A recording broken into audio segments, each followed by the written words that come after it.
Hi friends, எல்லோருக்கும் வணக்கம். This is Shivaji. Friends, video போகிறதுக்கு முன்னாடி என்னோடய சப்ஸ்கிரைபர்ஸ், வியூவர்ஸ், ஃப்ரெண்ட்ஸ் எல்லோருக்கும் என் மனமார்ந்த நன்றிகளை தெரிவிச்சுக்கிறேன். ஃப்ரெண்ட்ஸ், நேற்று என்னால் வீடியோ போட முடியல.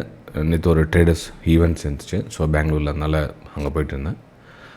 இப்போது வீடியோ காலையில் வர்றது ஒரு நல்ல விஷயம் தான். ஏன்னா ஓவர் நைட்டில் என்னென்னா நடக்குது. இப்போது மறுநாள் பார்த்திங்கன்னா பெரிய கேப் டவுன் இந்த மாதிரி சுச்சுவேஷன்லாம் வருது. ஸோ மார்னிங்கில் அப்டேட் கொடுத்தாலும் அதுவும் பெட்டராக இருக்கும் அப்படின்றது என்னுடைய ஒப்பீனியனு. ஸோ இதுவும் நல்ல விஷயம் தான் நினைக்கிறேன். இப்போது நேற்று பார்த்திங்க அப்படின்னா நம்மளுடைய வெபினார் குரூப்பில் என்ன நடந்துச்சு எல்லாருக்குமே தெரியும். காலையில் உங்களுக்கு கேப் அப் ஆகும் அப்படி மென்ஷனும் பண்ணியிருந்தேன். ப்ளஸ் அதுக்கேற்ற மாதிரி வாய்ப்பும் கிடச்சிது. கேப் அப் ஓப்பன் ஆச்சு. ப்ரைஸ் அங்கேருந்து மேலே தான் போச்சு. இங்கேருந்து ஒரு பையிங்கான வாய்ப்புகள் பாருங்கள் அப்படின்னு நம்மளுடைய ப்ரைம் குரூப்லையும் மென்ஷன் பண்ணியிருந்தேன். அது நம்ம ஃப்ரீ குரூப்லையும் அப்புறம் உங்களுக்கு அப்டேட்டும் பண்ணியிருந்தேன். ஸோ இது பார்த்திங்கன்னா காலையில் உங்களுக்கு எத்தனை மணிக்கு மேலே போகும் அப்படின்னு மென்ஷன் பண்ணியிருந்தது. 9 மணி 20 நிமிஷமா 9 மணி 19 நிமிஷம். அதுக்கு முன்னாடியே கூட பார்த்திங்கன்னா வாய்ஸ் மெசேஜ் கொடுத்துருந்தேன். ஒரு அப்பர் சைடுக்கான ஒரு வியூ பாருங்கள் அப்படின்னு. 9 மணி 13 நிமிஷத்துக்கு 2 நிமிஷத்துக்கு முன்னாடியே மார்க்கெட்டு எந்த மாதிரி மேலே மூவ் ஆகும் அப்படின்னு உங்களுக்கு மார்க் பண்ணி உங்களுக்கு காமிச்சிருந்தேன். ஸோ இது நம்மளுடைய ப்ரைம் குரூப்பில் ஷேர் பண்ணுற விஷயங்கள். அதே மாதிரி இது நான் நடந்து முடிஞ்சதுக்கப்புறம் நம்ம ஃப்ரீ குரூப்லையும் ஷேர் பண்ணுவேன். இது ஒன்லி எஜுகேஷன் பர்பஸ்க்காக தான் இந்த மாதிரி வியூஸை. ஒரு சில ப்ரைம் குரூப்பில் என்ன கிடைக்குன்றாங்க. ப்ரைம் குரூப்ஸ் இது மட்டும் தான் கிடைக்கும், வேறு எதுவும் கிடைக்காது. நாலேஜ் கிடைக்கணுன்னா நீங்கள் வெபினார் நீங்கள் அட்டன் பண்ண வேண்டியிருக்கும்.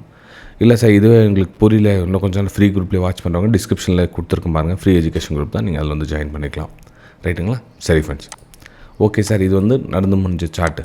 நேற்று நடந்து முடிஞ்சிச்சு. இன்றைக்கி அதாவது 3ஆம் தேதி ஜூலை என்ன ஆகிறதுக்கான வாய்ப்புகள் இருக்குது அப்படின்னு பார்த்தீங்கன்னா பாருங்கள். உங்களுக்கு குளோபல் இண்டெக்ஸ் பார்த்திங்கன்னா தெரியும் உங்களுக்கு. அதாவது காலையில் நிலவரப்படி கிட்டத்தட்ட பார்த்திங்கன்னா 23,350 ரேஞ்சில் தான் மார்க்கெட்டு ஓப்பன் ஆகுது. அதாவது இப்போ டைம் பார்த்திங்கன்னா 6:15 மணி ஆகிடுச்சு. இந்த சுச்சுவேஷனில் கிட்டத்தட்ட 100 புள்ளிகள் கொஞ்சம் அதிகரித்து காணப்படுத்துங்க. ரைட்டுங்களா? சரி, அப்போது இங்கேருந்து 100 புள்ளிகள் அப்படின்றப்போ பார்த்திங்கன்னா நிஃப்டி பொறுத்தவரையிலும் ஓப்பன் நேற்றோடைய மார்க்கெட் எண்டிங் இருந்துச்சு. அங்கேருந்து கணக்கு காமிக்குது. அப்போ கிட்டத்தட்ட 24,320 330 அந்த ரேஞ்சில் தான் மார்க்கெட்டு ட்ரேட் ஆகிட்டுருக்கு அப்படின்னு காமிக்குது. அப்போது நமக்கு இன்றைக்கும் தெரிஞ்சு ஒரு கேப் அப்கான சினாரியோ தெரிஞ்சு இன்றைக்கி. ரைட்டுங்களா? சரி, இன்றைக்கி கேப் அப் மாதிரி, அதாவது இன்றைக்கும் அதே மாதிரி ஓப்பன் ஆகணும் ஹையர் ஐ ஃபார்மேஷன் நடக்குமா சார் அப்படின்னு கேட்டிங்கன்னா தெரியாது. ஆக்சுவலாக ஒரு விஷயம் தெரியும், ஓப்பன் ஆனோன்னு ஹையர் ஐ ஃபார்மேஷன் ஆகுதா தெரியாது.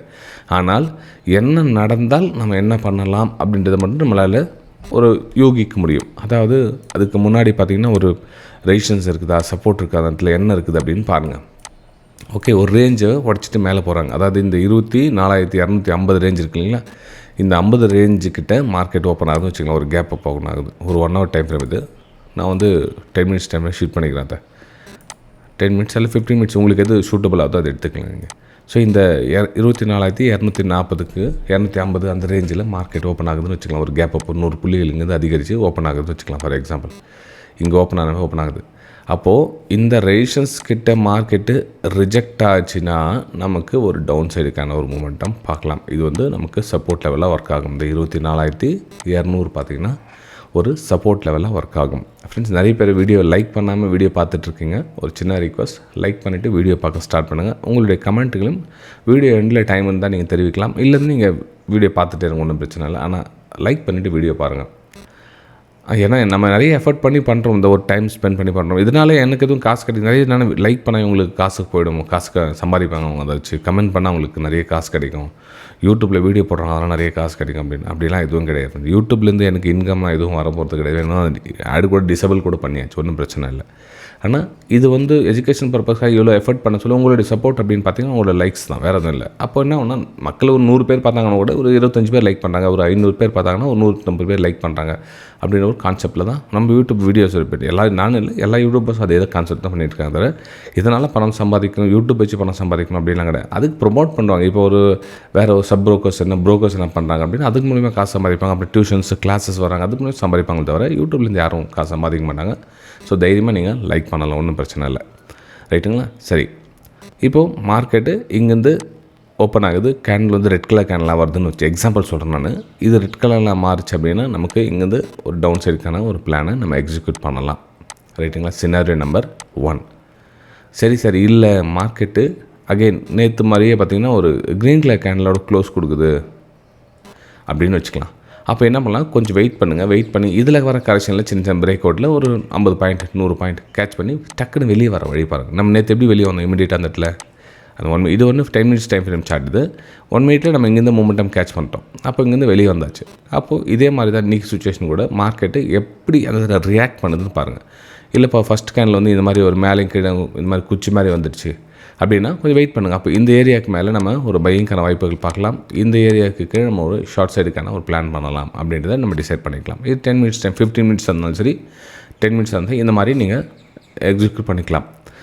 அந்த ஃபஸ்ட்டு மூமெண்டம் சொல்கிறாங்களா அது வந்து ரொம்ப குயிக்காக. காரணம் என்ன, இந்த மேலே போயிட்டு ரிட்டர்ன் வந்து சீக்கிரம் வந்துடும். இப்போ 1 மினிட் டைம் கேனல் கிரியேட் ஆகுதுன்னா இப்படி மேலே போயிட்டு கீழே வந்துடும். அப்போது நமக்கு அந்த வாய்ப்பை மிஸ் பண்ணக்கூடாது. இந்த மூமெண்ட்டை கட் பண்ணிவிடுங்க சீக்கிரமாக அப்படின்னு சொல்கிறது வேறு எதுவும் இல்லை. ரைட்டுங்களா? சரி ஃப்ரெண்ட்ஸ், இது வந்து நிஃப்டி 50ல் என்னோடய வியூஸை நான் உங்களுக்கு நான் ஷேர் பண்ணிக்கிட்டேன். நெக்ஸ்ட் நம்ம பேங்க் நிஃப்டி பார்க்கலாம். பேங்க் நிஃப்டி பார்த்திங்கன்னா கொஞ்சம் டிஃப்ரெண்ட்டாக இருக்குது. அதாவது மூமெண்டம் நேற்று வந்து நல்ல மூமெண்ட் ஆச்சு அதில் நிஃப்டி 50ல். ஆனால் இங்கே பார்த்திங்க அப்படின்னா காலையில் ஃபஸ்ட்டு மூவ் ஆச்சு. அதுக்கப்புறம் ப்ரைஸு மேலே ஏறவில்லை, கீழே தான் ட்ராவல் ஆகிட்டு இருக்குது. அப்போ இதில் நாம் என்ன மாதிரி ஒரு பிளான் பண்ணலாம் பேங்க் நிஃப்டியில் அப்படின்னா, நம்ம இதில் 1 மினிட் டைம் ஃப்ரேம்னு வரலாம். மார்க்கெட் எங்கே ட்ராவல் ஆகிட்டுன்னு ஒரு கிளாரிட்டி கிடைக்கும். ஓகே, ஸோ மார்க்கெட் பார்த்திங்கன்னா ஒரு ரேஞ்ச், அதாவது ரேஞ்ச் எப்படின்னா இப்போ ப்ரைஸு மேலே இங்கேருந்து மூவ் ஆச்சு இல்லைங்களா, அதாவது இங்கேருந்து மூவ் ஆகிட்டு கரெக்ஷன் வந்துச்சு. ஸோ இந்த கரெக்ஷனில் அகைன் பிக்கப் எடுக்க ட்ரை பண்ணுச்சு. அதில் ஒரு சின்ன கரெக்ஷன் வந்திருக்கு. அப்போ மார்க்கெட்டு இதுக்கு சப்போர்ட் லெவல் தேவைப்படும் அப்படின்னா இது ஒன்றா, இந்த லெவல் தான் சப்போர்ட் லெவலாக உங்களுக்கு ஒர்க் ஆகணும். வேறு வழியே கிடையாது. இதில் இந்த லெவல் தான் சப்போர்ட் லெவலாக ஒர்க் ஆகணும். இந்த சப்போர்ட் பிரேக் டவுன் ஆகிடுச்சு அப்படின்னா நமக்கு இங்கேருந்து ட்ரெண்ட் லைன் ட்ராப் பண்ணி இந்த பிரேக் டவுன் ஆகிறதுக்கான வாய்ப்புகள் இருக்கும். ஆனால் இந்த சப்போர்ட் எடுத்து இங்கேருந்து ஹையர் ஐ ஃபார்மேஷன் மார்க்கெட் திரும்பிச்சு அப்படின்னா மார்க்கெட் நமக்கு சப்போர்ட் எடுத்த ஆங்கிளில் மூவ் ஆகும். ப்ரைஸு 58,600 அந்த மாதிரி லெவல்லாம் போகிறதுக்கான வாய்ப்புகள் இருக்குது. 58,800 2 லெவலும் மூவ் ஆகிறதுக்கான சான்ஸ் இருக்குது. ஆனால் இந்த இடத்துல ரியாக்ட் பண்ணணும். ப்ரைஸ் நமக்கு ஹையர் ஐ ஃபார்மேஷன் பண்ணி ப்ரைஸ் திரும்பாத வரை நம்ம எதுவும் பண்ண முடியாது. திரும்பினா தான் நமக்கு ஒரு பையிங்கான ஒரு வாய்ப்புகள் பார்க்க முடியும். அப்போ அதே மாதிரி பார்த்தீங்கன்னா 10 மினிட்ஸ் டைம் ஃப்ரேமில் அங்கே சின்ன விஷயங்கள் நடக்குது. இந்த இடத்துல நமக்கு தெரியும், உங்களுக்கு ஆல்ரெடி உங்களுக்கு சப்போர்ட் அண்ட் ரெசிஸ்டன்ஸாக ஒர்க் ஆகும் அப்படின்னு. இங்கே பார்த்தீங்கன்னா 200 EMA சப்போர்ட்டாக ஒர்க் ஆகுது, இது வந்து சப்போர்ட்டாக ஒர்க் ஆகுது, இது ரெசிஸ்டன்ஸாக ஒர்க் ஆகுது, இது ரெசிஸ்டன்ஸ், இது சப்போர்ட், இது ரெசிஸ்டன்ஸ், இது சப்போர்ட்.